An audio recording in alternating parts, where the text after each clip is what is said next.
अस्सलाम वालेकुम, hi guys. मैं आप सभी लोगों का वेलकम करती हूँ मेरी यूट्यूब चैनल पे, जहाँ पे मैं आज लेके आई हूँ इंग्लिश की वर्कशीट जो प्ले ग्रुप और नर्सरी के लिए है। प्ले ग्रुप और नर्सरी में आप अपने बच्चों को किस तरीके से इंग्लिश की वर्कशीट रेडी करके उसको प्रैक्टिस करवा सकते हैं। तो आज मैं वही वीडियो लेके आई हूँ। देखो, प्ले हाउस के जब मैं प्ले हाउस चलाती हूँ और मेरा प्ले हाउस का नाम है एंजल प्ले हाउस, और मैं अपने प्ले हाउस में बच्चों को साउंड भी सिखाती हूँ और ये जो अल्फ़ाबेट है, लेटर है, उसको पहचानना भी सिखाती हूँ। ठीक है, तो और लिखना भी सिखाती हूँ। प्ले हाउस के बच्चों को कम से कम एच तक तो लिखना आना चाहिए, तो मैंने एच तक लिखना सिखाया है मेरे प्ले हाउस के बच्चे को और आराम से लिख लेते। तो मैंने मतलब इसी तरीके से मैंने ये जो वर्कशीट है रेडी की है, ताकि प्ले ग्रुप के बच्चे और नर्सरी के बच्चे दोनों आराम से ही इस वर्कशीट को कंप्लीट कर सकते हैं और प्रैक्टिस कर सकते हैं। तो देखो, यहाँ पे हम देखते हैं आज की हमारी वर्कशीट। तो फर्स्ट हमारा क्वेश्चन है कॉपी डाउन द लेटर। यहाँ पे लेटर दिए हैं और उसको बच्चों को यहाँ पे कॉपी करना है। जैसे कि ए है तो बच्चे यहाँ पे लिखेंगे ए ए ए, इसको कॉपी करना है। सी सी सी, साथ में वो साउंड भी बोलती जाएगी कि ए साउंड ए होता है। ए से ए, शी से क, डी से ड, एफ से फ, ई से ए। तो ऐसे ही वो बच्चा लिखता जाएगा और साथ में बोलता जाएगा। डी से ड, ड से डॉल, डी से ड, ड फॉर डॉल। एफ से फ से एफ से फ for fan, F for fan. इस तरीके से बच्चा इसको कॉपी करेगा। जितनी भी यहाँ पे अल्फाबेट्स है इसको सेम यहाँ पे कॉपी करना है। नेक्स्ट लिखा है मैच द सेम लेटर। बच्चे यहाँ पे देखेंगे और उसके सेम मतलब मैच करेंगे सेम लेटर को, क्योंकि प्ले हाउस में मैंने बच्चों को लेटर पहचानना मतलब अल्फ़ाबेट पहचानना सबको आता है। बहुत कुछ ऐसे होते हैं जो नहीं पहचानना आता है बहुत सारे, लेकिन बच्चे को ये पहचान में आता है कि इसका सेम मतलब यहाँ पे जो है ना अल्फ़ाबेट, इससे सेम अल्फ़ाबेट कहाँ पे, उस सेम को पहचान लेता है। चाहे उसको पहचानना आता है या नहीं आता है, किसको जी कहते हैं, इसको आई कहते हैं, वो पहचानना नहीं आएगा कोई बात नहीं, लेकिन वो सेम यहाँ से पहचान पाएगा कि हाँ ये भी है तो इसके जैसा सेम ही यहाँ पे है ना। तो बच्चों को पता चलेगा कि सेम मतलब सेम पहचान ना आएगा। वो ये जो कॉन्सेप्ट है ना सेम मतलब मैच करना सेम सेम लेटर को, वो यहाँ पे इसका कॉन्सेप्ट क्लियर हो जाएगा और आराम से वो अपने मतलब सेम सेम जो लेटर्स है उसको क्लियर कर पाएगा। तो जैसे कि यहाँ पे बी है तो वो यहाँ पे पहचानेगा कि यहाँ पे इसकी जैसा बी यहाँ पे, तो बी को बी के साथ मैच करेगा। यहाँ पे ई है तो देखेगा यहाँ पे वो के साथ इसको मैच करेगा। जैसे कि जी है तो यहाँ पे जी को जी के साथ मैच करेगा। बस ऐसे ही सारे वर्ड्स उसको मैच करने आ जाएंगे यहाँ पे। नेक्स्ट है राइट ए टू एच। यहाँ पे बच्चों को ए टू एच लिखना है। जैसे कि मैंने मेरे प्ले हाउस के बच्चों को ए टू एच तक लिखना सिखाया है, तो बस वो यहाँ पे वही लिखेगा जो बच्चे को ए, फिर बी, सी, डी, ई, एफ, जी और एच। आराम से यहाँ पे ए से एच तक लिख पाएगा। ठीक है, और यहाँ पे है ना मैंने ऑड नंबर दिए, टिक ऑड वन। यहाँ पे जैसे कि है ना जैसे मैथ्स में भी बच्चों को आता है ऑड नंबर किसको कहते हैं, तो यहाँ पे भी मैंने ऑड नंबर दिया है। जैसे कि बी बी बी बी और बीच में एक नंबर डिफरेंट है, वो है सी। तो बच्चों को पहचान में आ जाएगा कि सारे नंबर्स मतलब सारे जितने भी लेटर्स है वो सेम है, डिफरेंट सिर्फ यही है। तो ये है हमारा ऑड नंबर, तो वहाँ पे बच्चा सर्कल करेगा या तो टिक करेगा। जैसे कि यहाँ पे सब में ए ए ए ए है और यहाँ पे क्या है बी, तो इसके ऊपर वो टिक करेगा। ठीक है, यहाँ पे F, H H H H, तो यहाँ पे डिफरेंट कौन सा नंबर है, एफ है, तो इसके ऊपर वो टिक करेगा। जैसे कि यहाँ पे शी शी शी और यहाँ पे क्या है डी, तो डिफरेंट कौन सा नंबर है डी, तो यहाँ पे वो टिक करेगा। जैसे ई जी ई, तो यहाँ पे डिफरेंट कौन सा है जी, तो इसके ऊपर वो टिक करेगा। इसके बाद नेक्स्ट क्वेश्चन है हमारा match the picture with alphabet. यहाँ पे ना पिक्चर दी है और यहाँ पे अल्फ़ाबेट दी है। बच्चों को पता है क्योंकि प्ले हाउस के बच्चों को, प्ले ग्रुप के बच्चों को हम सिखाते हैं कि ये फ्लावर है, ये बटरफ्लाई, ये ट्री है। मेरे बच्चों को आता है इसको पहचानना, क्योंकि पिक्चर से बच्चे पहचान जाते हैं कि ये फ्लावर है, बटरफ्लाई है, ये ट्री है। तो फ्लावर है ना, तो फ्लावर का जो मतलब फ्लावर का जो फर्स्ट लेटर है कौन है, मतलब फर्स्ट लेटर कहाँ से स्टार्ट होता है, फ से। फ्लावर फ किसका साउंड है, एफ का, क्योंकि मैं बच्चों को साउंड सिखाती हूँ साथ में। तो बच्चों को पता है कि ये फ, एफ का साउंड होता है फ, और ये है हमारा फ्लावर, तो इसके साथ वो मैच करेगा। मेरे प्ले हाउस के बच्चों को पता है, अगर आप पूछते होगे ना प्ले हाउस के बच्चों को कि बी से मतलब बी का साउंड क्या निकलेगा, तो बच्चे आराम से बोलेंगे कि बी का साउंड ब निकलता है, तो ये क्या है बटरफ्लाई, ब बटरफ्लाई। तो ब किसका साउंड है, बी का, तो यहाँ पे मैच करेंगे। ऑलवेज मैं आपको बताना चाहती हूँ कि प्ले हाउस के बच्चों को आप मतलब जो उसका फर्स्ट लेवल है ना, वहीं से आप उसको साउंड सिखाना स्टार्ट करें। उसको बताइए ए से अ, ए से ए, बी से ब, सी से क, डी से ड, ई से ए, एफ से फ, जी से ग। वो सारे साउंड उसको सिखाए ताकि वो अच्छी तरीके से समझ पाए कि ये फ्लावर है तो फ, एफ का साउंड क्या निकलता है फ, तो इसके साथ वो मैच कर पाएगा। बटरफ्लाई, बटरफ्लाई बी से स्टार्ट होता है और बी बी ब का साउंड क्या निकलता है, बी का साउंड ब निकलता है। बटरफ्लाई ब से स्टार्ट होता है ना, बटरफ्लाई ब ब ब, ब किसका साउंड है, बी का। अब ये देखो ट्री है, ट्री ट, ट्री ट से स्टार्ट होता है और ट किसका साउंड है, टी का।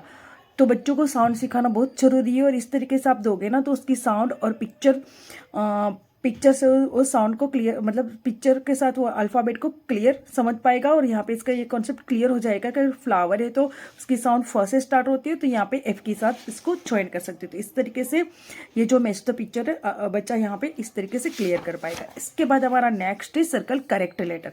देखो यहाँ पे भी है ना क्वेश्चन नंबर 6 है। तो यहाँ पे मैंगो है, बच्चों को पता है कि मैंगो म से स्पेलिंग स्टार्ट होता है। देखो यहाँ पे जी एच और एम दिया है। मैं बच्चों को फोनिक साउंड सिखाती हूँ तो बच्चों को पता है कि म किसका साउंड है, एम का। तो मैंगो कहाँ से, मैंगो किस वर्ड से स्टार्ट होता है, एम से, यानी कि है ना मैंगो। तो यहाँ पे सर्कल करेगा, इस एम पे सर्कल करेगा। फिर यहाँ पे एप्पल है तो बच्चों को पता है ए साउंड किसका है, ए का। ए का ऐसे स्टार्ट होता है ना एप्पल, तो यहाँ पे सर्कल करेगा, ठीक है। इसलिए साउंड पहले से ही प्ले ग्रुप से, आपका बच्चा 2 साल का है तभी से, मतलब प्ले ग्रुप से उसको साउंड क्लियर करवाए, फोनिक साउंड सिखाए, कंपलसरी है सिखाना। बच्चों को रीडिंग के लिए भी बहुत ज़्यादा जरूरी है। बच्चों को साउंड पर समझ में आएगा ना तो अच्छी तरीके से वो रीडिंग भी कर पाएगा, ठीक है। अब ये कार है, कार क से स्टार्ट होता है ना, तो क किसकी साउंड है, सी की साउंड है, तो वहां पे सर्कल करेगा। आप साउंड भी साथ में पूछिए बच्चों को कि कार यानी क से स्टार्ट होता है, क किसका साउंड है, तो बच्चा समझ जाएगा कि सी का साउंड क होता है। और वहां पे क्योंकि अभी छोटे है, उसको स्पेलिंग नहीं आता है ना, उसको पता नहीं है कि कार का स्पेलिंग CAR होता है, ये बच्चे को नहीं पता है क्योंकि प्ले ग्रुप के बच्चे वो स्पेलिंग नहीं समझते, लेकिन वो साउंड समझते। अच्छा, वो साउंड समझते, तो आप उसको साउंड के जरिए से सिखाए। C4 कार, ऐसे ये तो होता है कि C4 कार होता है, लेकिन आप उसको इस तरीके से समझाइए कि साउंड भी साथ में करवाइए कि सी कार, कार कार, तो क किसका साउंड है, सी का साउंड है ना। C4 कार होता है और क सी का साउंड है। इस तरीके से आप इसको समझाएंगे तो अच्छी तरीके से ये कॉन्सेप्ट वो क्लियर कर पाएगा। इसके बाद है एग, एग एग एग ए किसका साउंड है, ई का साउंड है ना। और हम इसको ये भी सिखाते हैं कि ई फॉर एग, तो बच्चों को पता है कि एग है वो ई से साउंड हो, मतलब इसका जो उसका साउंड ई से होता है, ई का साउंड होता है ए और एग, है ना। तो यहाँ पे सर्कल करेगा, यानी कि उसका कॉन्सेप्ट क्लियर अच्छी तरीके से कर पाएगा। इसलिए मोस्ट इंपॉर्टेंट है आप बच्चों को प्ले ग्रुप से ही साउंड सिखाइए। फोनिक साउंड बहुत ही इंपॉर्टेंट है बच्चों के लिए। अच्छा, ओके। नेक्स्ट जो क्वेश्चन है, match picture with letter which beginning with sound. यहाँ पे एक बी दिया है ना, और उसके साउंड के अकॉर्डिंग यहाँ पे जो पिक्चर दिया है, तो बी से कौन सा पिक्चर, मतलब बी से कौन सा पिक्चर मैच होता है, यहाँ पे उसको मैच करना है, उसके साथ इसको ज्वाइंट करना है। जैसे कि है ना, यहाँ पे सन है तो सन बी से स्टार्ट होता है, नहीं होता है। यहाँ पे बॉल है तो बॉल बॉल, बी का साउंड क्या निकलता है पता है ना, ब, बी का साउंड क्या निकलता है, बा, और बी फॉर बॉल होता है। तो बच्चे यहाँ पे इसको ज्वाइन करेंगे, बी फॉर बॉल, ब से बी का साउंड होता है, बी से बा, और बी फॉर बॉल। इस तरीके से उसको सिखाइए। ये कैप है, कैप, तो कैप क से स्टार्ट होता है ना, सी फॉर कैप होता है, तो यहाँ पे तो बी है तो इसके साथ वो मैच नहीं होगा। अब देखो यहाँ पे बॉट है तो बी से बी फॉर बॉट, है ना, बी से बी फॉर बॉट। इस तरीके से बच्चों को समझाइए साउंड के साथ, बी से ब और बी फॉर बॉट। अच्छा, और फिर यहाँ पे देखो ई है। अब ई को भी हमें यहाँ पे साउंड के साथ मैच करना है। तो देखो यहाँ पे बैट है तो bat, bat B for bat होता है ना, बी फॉर बैट होता है, और साउंड क्या निकलता है, बा। तो ये तो ई है, ई का साउंड क्या निकलता है, ए, और ई फॉर क्या होता है, एग होता है, बैट नहीं होता। तो बच्चा यहाँ पे ज्वाइन करेगा। ये फैन है तो यहाँ पे तो ए है ना, ई का साउंड ए निकलता है। ई फॉर फैन तो नहीं होता है ना, ई का साउंड ए निकलता है तो फैन है तो नहीं आएगा। ये देखो ईयर है, ईयर, तो ये ई से ई फॉर ईयर होता है, तो बच्चा इस तरीके से इसको ज्वाइन करेगा। यहाँ पे भी इसके मतलब साउंड भी क्लियर होगा, साउंड का कॉन्सेप्ट भी क्लियर होगा और बच्चे अच्छी तरीके से मैच कर पाएंगे। ठीक है, नेक्स्ट है राइट द नेक्स्ट लेटर। ये भी मैंने ए से एच तक का ही लिया है। जैसे कि ए तो ए के नेक्स्ट ए, मतलब आप आफ्टर भी बोल सकते हो। ए के बाद नेक्स्ट कौन सा लेटर आता है, बच्चों को पता है कि ए आफ्टर बी आता है। ए से नेक्स्ट नंबर आता है लेटर बी। सी नेक्स्ट लेटर कौन सा आता है, सी से नेक्स्ट लेटर आता है डी। एफ के बाद नेक्स्ट लेटर कौन सा आता है, तो एफ के बाद नेक्स्ट लेटर आता है जी। और जी के बाद नेक्स्ट लेटर कौन सा आता है, तो जी के बाद नेक्स्ट लेटर आता है एच। इस तरीके से यहाँ पे ये बच्चा क्लियर कर पाएगा। ठीक है, नेक्स्ट है हमारा सर्कल द करेक्ट लेटर। यहाँ पे हमने लेटर दिए हैं और यहाँ पे बहुत सारे लेटर है। तो यहाँ पे जो लेटर है ना ए है, तो यहाँ पे जो करेक्ट लेटर है ना इसके ऊपर बच्चे को सर्कल बनाना है। ठीक है, तो यहाँ पे ए है, यहाँ पे डी है, एफ है, जी है और यहाँ पे ए है ना, ये वाला ए यहाँ पे, तो बच्चा यहाँ पे करेगा सर्कल। ठीक है, यहाँ पे ई है और यहाँ पे देखो जी एच और यहाँ पे ई है ना, सेम लेटर यहाँ पे है तो सेम लेटर पे सर्कल करेगा।